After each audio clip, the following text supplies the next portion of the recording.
He played a good advantage there for Sunderland. Embleton with options either side and Broadhead's through and gives Sunderland genuine hope. Embleton whips it in, swinging Goal. in, it's in! Ross Stewart. It's Stewart! He's nodded it down into the corner! Run by Pritchard, who pulls it across, chance to make it two. And Elliot Embleton seizes that opportunity. Far pause. Oh, no, Jason! And yes! He squeezed it in! Luke O'Neill. Whipped in again. Pressure kept on here by the Black Cats. Whipped into the centre. Nodded in! Tom Flanagan.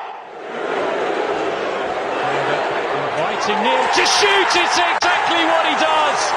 And he fires Sunderland into the lead.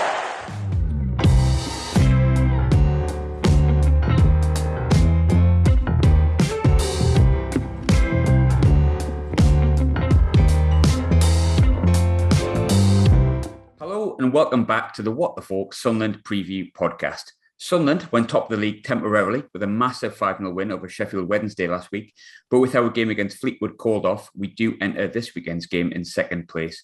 However, a win this weekend for the lads could prove to be absolutely monumental, as we head to fourth place for Wycombe Wanderers for a 12:30 kickoff in a game that could prove massive, truth be told, for either side if they were to win. And to update us on Wycombe's season since we last faced each other is a returning guest, but a debut on the preview podcast, Jonny King from Wycombe fanzine The Wanderer. Johnny, how are you getting on? You all right? Yeah, good. Thanks, Graham. How are you? Yeah, not too bad. Good New Year. Quieter than usual, but I think we're talking a bit off air. Yours was relatively quiet as well. Yeah, it's got to be that way, hasn't it, at the moment? At least we both played games of football, I suppose, which is more than some fans can say, isn't it? Yeah, pretty lucky. Yeah, to get a game on at all, and went pretty well for both of us. So yeah, not bad. Yeah, not too bad at all. I think we will start straight from the top in that case. And Johnny, obviously, it was a big win for yourselves on New Year's Day.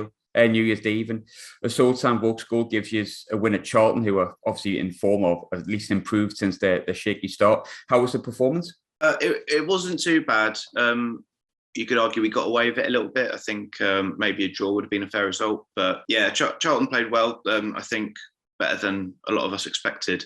And we had to sort of dig in a bit, especially towards the end, to hold on for the win. It's a little bit frustrating that once we went ahead that we couldn't build on it. But you know, we do get that with Wycombe a lot. We'll go ahead and we do tend to sit back, and sometimes that comes back to bite us. Maybe we felt more comfortable doing that against a team like Charlton, whereas if it happens at the weekend, I think you'd probably see us play set up a different way. I read online, obviously you read the match reports and I've seen the highlights. It got described as a battling performance. How accurate is that? Yeah, I mean, it usually is with Wycombe, let's face it. It's not that we can't get the ball down and play, but we do tend to rely heavily on those battling qualities that, depending on your viewpoint, some people love it, some people loathe it. But we do sort of, I think we kind of try and outwork teams sometimes, just play this high tempo, high energy pressing game, bit of physicality, and basically see if their players are up for it, really.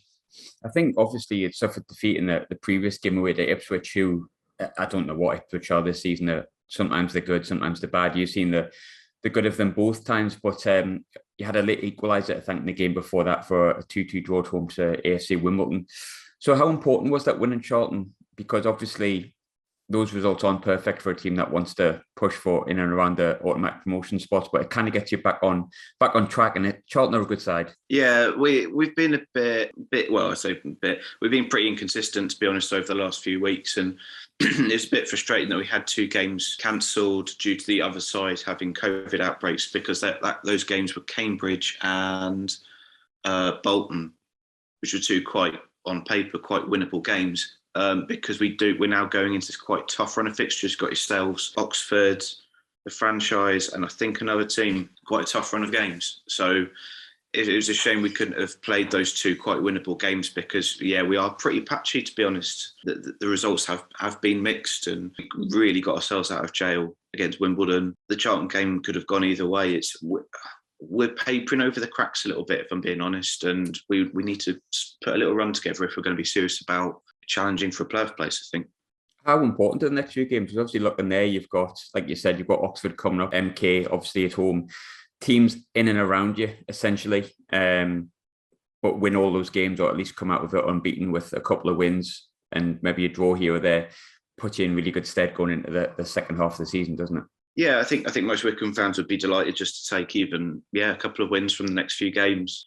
There is a little bit of a gap between us and the team just outside the playoffs. There is a slight cushion there. Yeah, if this next group of games, if this kind of next 4 or 5 games, we only take a few points from that, that's going to disappear and we'll be right in the pressure again. So yeah, I think there is. Obviously, you've got that gap. I think obviously at the top it's tight. You've got Rotherham on 50, us on 49, yourselves and Wigan both on 45, and then you've got Oxford and Plymouth on 43. But then MK dropped to 39, and Sheffield and Pompey are on 37. So a couple of wins is going to really open that gap, isn't it, and solidify the top 6. I think. Yeah, a couple of wins would. If nothing else, I think it would just really give the fans, the club, a boost, a bit of a confidence shot, because we have been a little bit shaky, and it will feel like we're kind of back on track if we can take a bit of a scalp over these next few games. I have to be careful how I ask the next question, because I want to ask it with the best of respect. So hopefully I've worded it correctly. But just a few seasons ago, obviously Wycombe were not seen as the promotion candidates they currently are, having just been promoted. Sort of a good run, got you up the league. You're pushing up towards the top. COVID and PPG happened, and we all know that situation. Then you're in the Championship, start off a bit rocky, but then you do quite well. You almost get out of it, goes down to the final game of the season. Obviously, you were relegated, but you came back to League One as one of the promotion hopefuls, and you are 4th off top, so you're there and thereabouts, if not as expected. Much more of a promotion candidate than you've ever been before, certainly in my lifetime, and maybe yours. You can correct me on that, but we've seen it in the past where a club can have a phenomenal 1 or 2 seasons and they can sort of shoot up the league. Then they get relegated, they come back down and they go back to being where they maybe were historically. So although you've been patchy recently, who or what is the big reason for Wycombe's continuing improvement and making sure that when you've came down, you've not reverted to maybe where you have been historically beforehand, maybe mid-table or just outside the playoffs? You've come back as a team that is, there or thereabouts for automatic promotion. Yeah, I think the simple answer to that, and I think there are a few factors, but I think the main one is Gareth Ainsworth. I know he's not everyone's cup of tea, but he's been great for us. And when he took over, we were struggling at the bottom of League Two.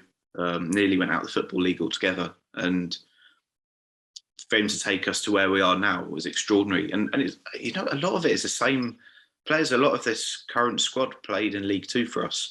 I think on our first Championship game, 7 or 8 of the players who featured had played for us in League Two. And I think he's not had a lot of money to work with, but what he does do very well is he is great at building team spirit. He's great at creating a certain environment within his camp that where the player, he's very, very careful about the type of player he brings in. You've got to be the right character.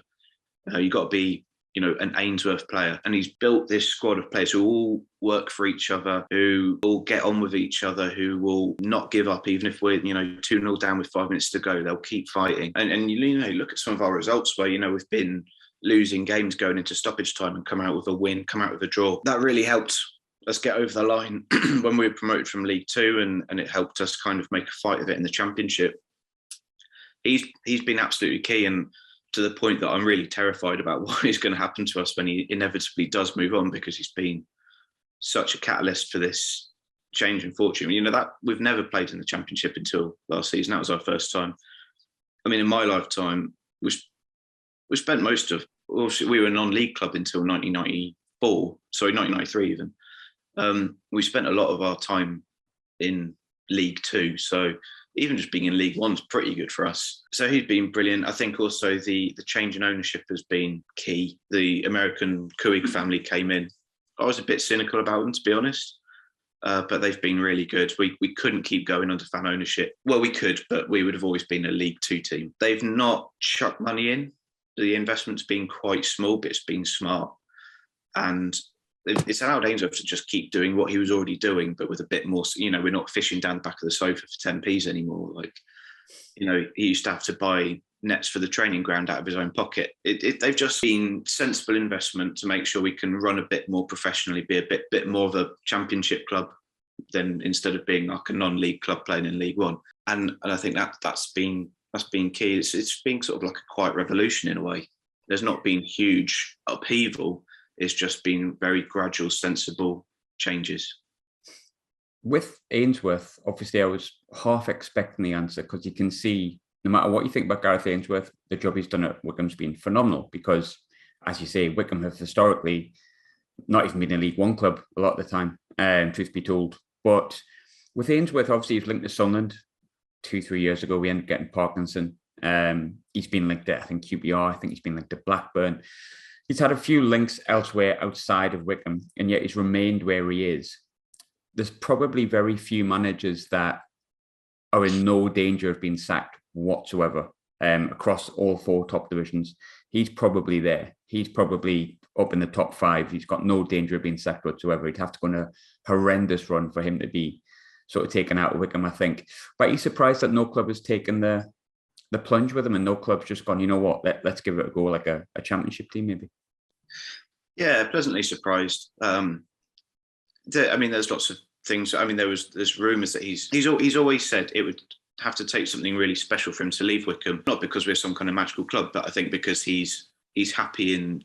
He doesn't live in Wycombe, but he's happy in the area where he's living. His kids are settled in their schools. He's happy having a job he's happy in and has job security. I think he knows, he could go to somewhere like QPR and he might only be there 6 months. So he said it's not that he wouldn't leave Wycombe, but it would have to take something really special. We've not stood in his way. We've allowed him to put his hat in the ring for jobs like Sunderland. There's been rumours that he even was offered a job, and I'm trying to remember who it was. It might have been Millwall. I feel he was quite close to it. It was like Blackburn, Millwall, someone like that. I kind of feel, obviously you'll know better than me, but I kind of have the feeling he was really close to one of them and it just never materialised. Yeah, I think one of them he was actually offered the job but chose to turn it down himself. I think there was one he kind of hinted that there might have been a job where he was told he could have it, but he'd have to like smarten his appearance up. So he turned it down. Yeah, I think he will go eventually, but I don't think he would go. Sometimes when a position came up at Ipswich, there was talk that he might go to Ipswich. I don't think he'd go to he wouldn't take a sideways move, even to a bigger club with more money. I don't think he's about the money. I think it would have to be top 2/3 championship side for him to even really be interested at this point. QPR would be a big one because he's got emotional ties there, in Blackburn because he's a Blackburn fan. But other than that, I think if your average kind of upper League One, lower Championship side came in for him, I don't think he'd even really be that keen, especially because believes he can get Wycombe back in the Championship anyway. I think you see a lot of managers as well that go up. The list is quite endless. Young managers that you think, yeah, well, that's a good move, going to do well. I think Ryan Lowe's the most recent one, and obviously we're not going to judge him just yet, but there's been managers that have gone up. I think the one that sticks off the top of my head is Gary Rowett. Obviously was really, really highly rated. Yeah, he's done all right at Millwall, but he's not exactly like tearing up the carpet, is he? And there's been a few managers that go up and get 6 months and then they're coming straight back to League One with a job that maybe isn't as good as the one that they left. But you mentioned there about him smartening up his appearance, whichever club that may be. I've always wondered though, Gareth Ainsworth, if you cut his hair, does he lose his power, kind of similar to Samson? Yeah, maybe. Don't know about that. Yeah, if you take off his snakeskin boots, maybe, yeah. He's got some luck. How do fans view that? Is that kind of thing you just love? Because, I remember at the Stadium Light earlier this season, I think he had about 4 buttons down. And obviously, from an opposition perspective, and we've got a little bit of history for certain reasons, you have a bit of a laugh at it. But does that kind of give you, I don't know if the word is siege mentality is correct, but maybe it is, like us against the world sort of thing, because you're aware people don't like Wycombe or the way that they play or the way Ainsworth dresses, and it all kind of comes into one. Does that give you more of a siege mentality? I think it does. And by the way, I absolutely agree. 4 buttons is way too many. He talks about being able to be who you want to be at Wycombe. He says, I won't change. I won't expect other people to change. And we've got some real characters like, David Stockdale, and who is, the man's a lunatic. And Bayo and people like that. And I think that all, yeah, I think I agree, like, having that culture within the squad has helped build this kind of, I don't want to go with the Wimbledon similes too much, but that kind of like crazy gang spirit, like come to Wycombe and be a bit weird, that's all right, as long as you do the job on the pitch. And I think it does, it has helped that team spirit. That's been huge for us over the last few years. It does feel like that with Wycombe. I mean, from a fan on the outside looking in, when we play Wycombe, I always think you'll time waste, it'll be physical, it'll be energetic. That's the way it's always going to be. And although it's the crazy gamble more look, there's a hard, tough tackling side that would use psychological things like the ghetto blaster in the dressing room and things like that. There is certain things that you come to expect when you play against Wycombe, which you know for a fact is going to be a challenge straight away. And obviously we've not won at Adams Park as yet, and that maybe plays into it a little bit with our previous sides. Yeah, possibly. Especially because it's been a bit of a turnaround from a few years ago where teams knew they could come to Adams Park and basically get 3 points. Rightly or wrongly, and I think mostly rightly, we've got this reputation. And like I said, it's not that we can't get the ball down and play, but first and foremost, we'll see if the opposition players are up for a bit of a scrap, and if they're not, then we will bully them. And I know it's not always great to watch, but I mean, you know, I've seen Wycombe in Leagues 1 and League 2 play some lovely football, and then you go and play Stevenage or Northampton and you get kicked off the park and lose. And I think we kind of, when we nearly went out the Football League, we were playing some really nice stuff, but we had a team full of kind of 5'7" and stuff, and we couldn't cope. And I think that was that the following season we really saw Ainsworth change it around and bring in kind of bigger, stronger players and develop that ruthless streak. And it's worked for us. I know it's not always great to watch, but it has worked. And you turn up to win games, don't you? And yeah, as long as you sort of stay within the rules, I think, you know, it is okay. But if opposition players aren't ready for it, then we will catch them out. And if they know what they're in for, yeah, maybe we've got a slight psychological advantage before a ball's being kicked. There'll be a lot of Sunderland fans sort of listening to this and thinking, you know, you should be calling certain things out, Graham, and stuff like that, the Watmore tackle and stuff like that. But, you know, I'm trying to think from a Wycombe perspective. As you said, 3 points, all that really matters when it's insular, isn't it? When it's your club. If a certain style of football works for you, why would you change it just for the benefit of the outside of the football club? It doesn't really matter, does it? As long as their fans are happy and you're getting 3 points. Yeah, and look, you know, I do appreciate it. And if it was the other way around, if it had been Watmore cutting Vini in half, we'd be furious about it as well. And I'm not going to sort of not be biased about it. As you say, you forgive your own team for doing it a bit. There have been times where we've overstepped the mark, definitely. And it's not like Wycombe fans have never said that was too much or something. Mm-hmm. But yeah, generally speaking, you know, we knew we had to toughen up at this level of football. Maybe in the Championship and above, it needs to be more kind of football, basically. But Leagues 1 and 2, you know, it's most games are at least 50% about how much fight you've got. And it's really tough to get out of this division if you haven't got that side to your game, as we've found. In terms of Wycombe's style of play, I think obviously we've played each other once since you were promoted and you've came back down and we were in good form. But Ainsworth has a specific way of playing, which we've discussed at length. He likes a big man, tons of energy around it, physical, loads of energy, an ability to get in people's faces, basically. Sort of half a decade ago, the front line probably would have been Akinfenwa with our very own sort of Luke 19 sniffing in behind him in a number 10 role. Now you've got Sam Vokes, who, with all due respect to Akinfenwa, has played at a far higher level. And you've got the speed, trickery and energy of McCleary and sort of handling behind and then around him. Has Ainsworth and Wycombe's style evolved since we sort of last played you a couple of years ago, or do you simply just possess a better level of player now? Well, I think both those are true, really. I mean, we wouldn't have had the money to bring in the likes of McCleary and Vokes or Hanlon. You know, we paid a fee for Hanlon. Can't remember when we last paid a fee for a player. I mean, when we started off under Ainsworth, even when we signed Akinfenwa, who isn't on big wages at Wycombe, I mean, that was crawling under the Coke machines trying to find 2p's and stuff, and we just, the money wasn't there to have a big squad, so we just it was very basic, very blunt instrument, batter teams down. We've become there's a bit more finesse, a bit more nuance to our play now, and yeah, basically, as you said, we've just been able to bring in better players. Not only that as well, but we've got a bigger squad. It's still quite a small squad compared to a lot at this level, but I mean, bearing in mind when you look at our squad now, like a third of that is development squad. But yeah, I mean, it was only a couple of 2 or 3 years ago that we had a squad of about 20, and that was it. We couldn't afford to bring in anyone else. It has evolved. I think, you know, it really was just hoofball sort of 7 years ago. Whereas now, you know, it's a bit more expanded. There's more kind of we still go long, but we go long with more accuracy and with a bit more kind of a clear thought process behind it, where you can kind of see what we're doing. We invite teams on, we let them basically just cross the halfway line and then put the press on. You can see when we haven't got possession what our forward players are doing. They're looking for space and stuff to run into. So I'm kind of more aware actually of what Ainsworth is actually trying to achieve, what his actual tactics are. Whereas 7 years ago it was like, right, you see him, kick it up to him, and that was literally it. Is it more of one of the challenges that maybe Wycombe will have in terms of evolving to be maybe a championship club and get up in at this season or the coming seasons, that it's probably a bit easier to build a team ethos and a team spirit and a process of how you play when you've got 20 players or 21 players in your squad. And then naturally you do get a bigger squad like you have this season than you have done previously.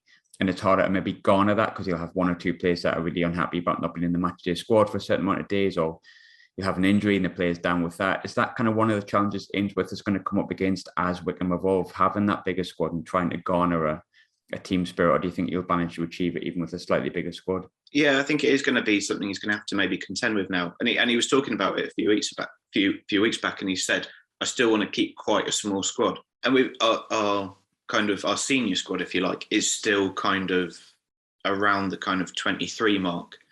So it's relatively small. But yeah, and we've brought in this development squad who are given first team numbers. They train with the first team, but these guys know they're coming in. They're like under 21 players basically, and they know they're there to kind of gradually, hopefully, break into the first team. But so yeah, I think the tricky thing is he's got to keep those development squad players happy and motivated. And I think actually a lot of them do know they will get the odd bit of first team action if we have injury suspensions in the first team, which such as we do at the moment, a few players missing with illness and injury, they're going to be the guys we turn to. So the likes of Chris Farino, who, this time last year was at university, and he's now a professional footballer because he's been brought in to cover gaps at the back. I think he will be able to keep them happy because basically, if you're in the squad at Wycombe, you're probably going to get a chance at some point. We mentioned Luke O'Nien before, and obviously he had a really successful time at Wycombe, hence why he ended up at Sunderland, which is at the time, I think, we'd just been promoted. Oh, sorry, relegated. You'd just been promoted. He's obviously not available this Saturday due to a long-term injury, and you've come up against him a few times, including this season. But I wanted to pick your brains on him. I think this season when he was playing before his injury, he was using almost exclusively in sort of number 6/number 4 sort of role after playing the bulk of his time at Sunderland at right back and then last season at centre back. Before his injury, though, if I'm completely honest, I would say a bulk of the fans, or a majority, if I can say that, don't think he feels or fits the role of midfield at all. And if I'm honest, we have probably looked a little bit better with him out of the team.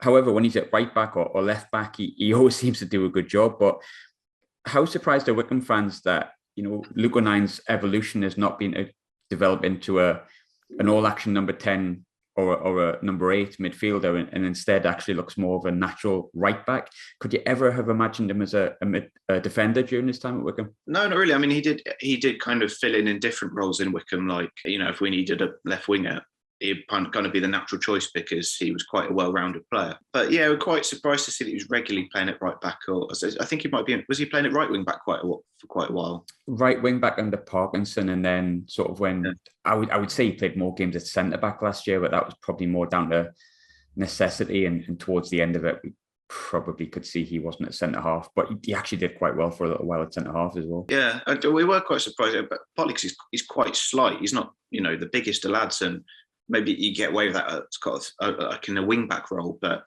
in a kind of a more flat defensive position, you'd think he would just get overrun. But he works hard at whatever he does, and he's quite fearless in the way he plays. So I can see why he scored quite a few goals for us playing kind of a bit further up, but he would always get back and do the defensive side. So we knew he had that in his locker. But yeah, given how many goals he scored for us box to box, we were quite surprised then to see him playing in, right at the back with Sunderland. But the first time we played you, no, not the first time, the last time we played you at Adams Park, which was back in November of 2019 when all was right with the world. He looked, I remember saying to my mate, he looked like like a lost kid in Tesco's looking for his mum. He really looked like he didn't know what was going on. He didn't look happy. He looked really out of it.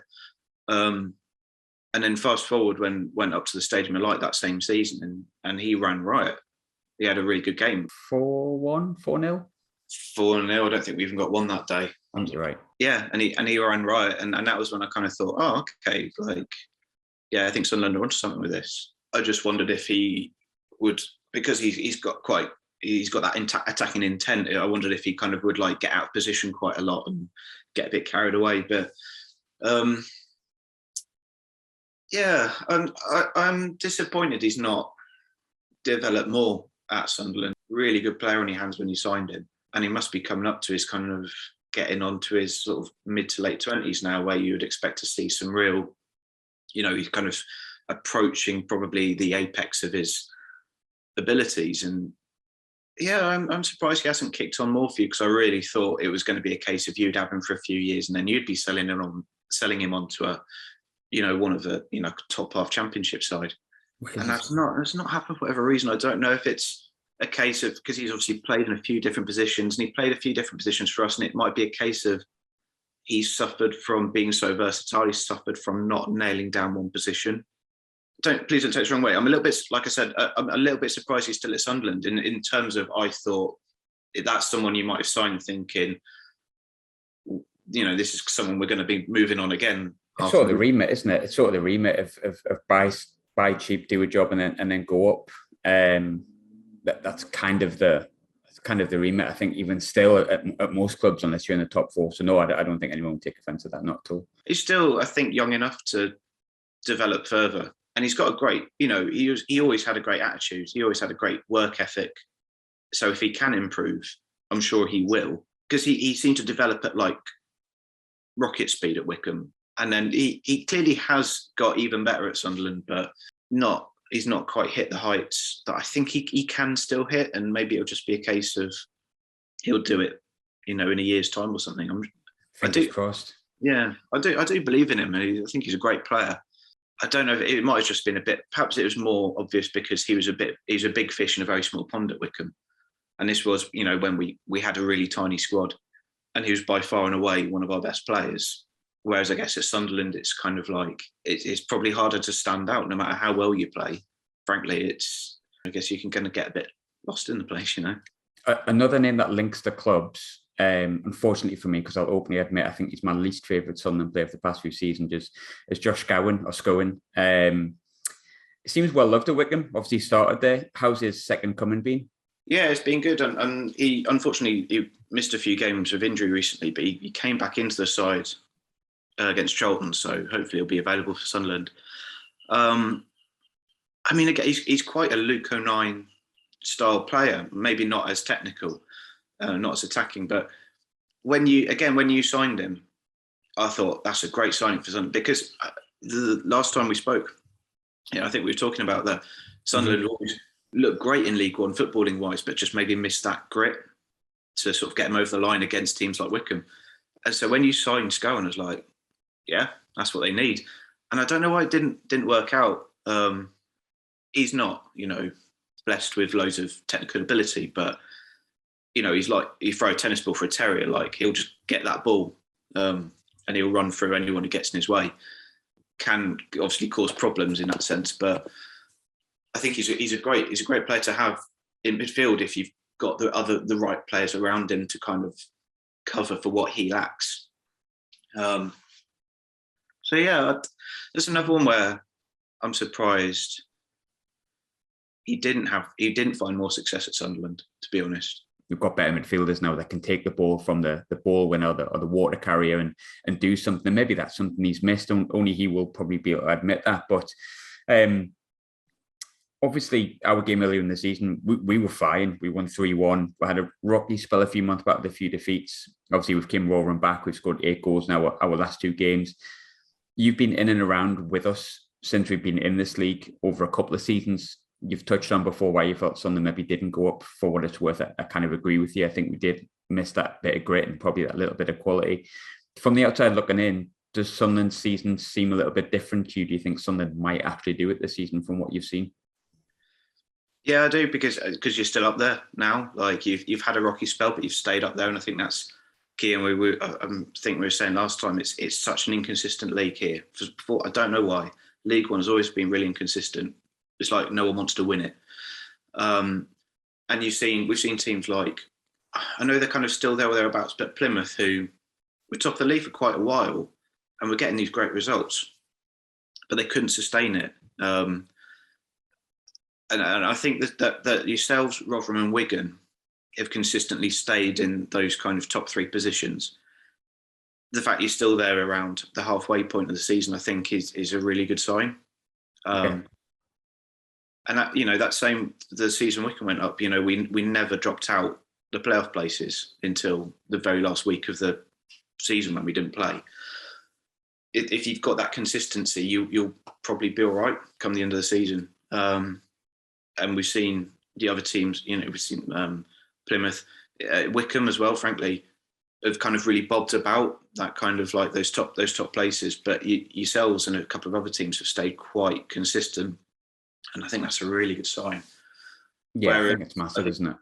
Yeah. Previous seasons, I think maybe you were a bit more kind of yo-yoing around. No, it's still in the top half, but there wasn't that consistency, but now you've got that margin for error now, because you've built up so many points that even if you do have a few bad games, you're still probably going to stay in the top couple of places. I think if you look at the past 2 seasons, obviously Parkinson at one point had us in 13th, then went on a great run, got us in the playoff places, but then you kind of always you're always paddling to get further up when you've had those bad run of results. And last season, obviously, we had a few bad results in the Parkinson. Then Johnson came in, and Johnson went on a good run, then went on a bad run, and you're always battling against the tide, aren't you? I think a little bit, but I think a big result, obviously, is going to be Saturday in the context of both football clubs, because you're 4th, we're 2nd. Obviously, there's games in hand around sort of all the teams in the league because of COVID, but a draw wouldn't be a horrendous result for either side.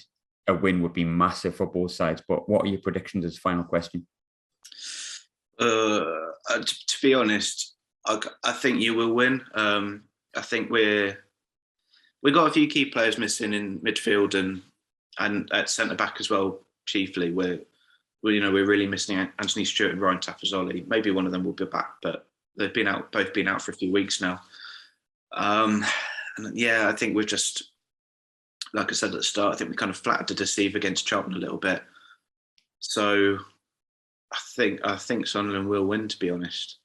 It's an early start as well, though, isn't it? Pains me to say, but yeah, I kind of see it being like a 2-1 win to Sunderland, where maybe we'll play well enough to get a draw, but just won't, basically. You know what? In a way, I don't really like playing Wycombe away from home because of previous exploits. Obviously, 1-1, I think we scored with Watmore last minute. We all remember that game for numerous reasons. And then obviously the 1-0, which came afterwards, became the whole our house thing, didn't it? And obviously we haven't played each other at Adams Park since. But yeah, I kind of maybe your underconfidence because of the injuries and your recent form is maybe the flip side for me. 8 goals in our last 2 games, absolutely demolished Sheffield Wednesday, who I think are a really good side. And to go back to what you were saying before, I think the difference between us this season and maybe previous seasons is we can go to places like Wycombe and get a result. I'm not going to cry if we get a draw. I'll be completely honest with you, but I'm going to go with you, and I'm going to say 2-1 as well, Johnny, mate. Yeah, I think that's fair. I think we'd maybe be slightly happier with a draw than yourselves, maybe. I mean, I think Wycombe would be delighted with a draw, to be honest. But keeps in the picture, doesn't it? Yeah, but I think your current form is looking pretty ominous for Wycombe. Fingers crossed. For me, not for you, obviously, Johnny. But Johnny, thanks so much for coming back on and giving up your time as always, mate. It's always appreciated. I hope you have a horrendous sort of early afternoon on Saturday, but good rest of the new year apart from that. Yeah, cheers, mate. Thanks very much. You're welcome.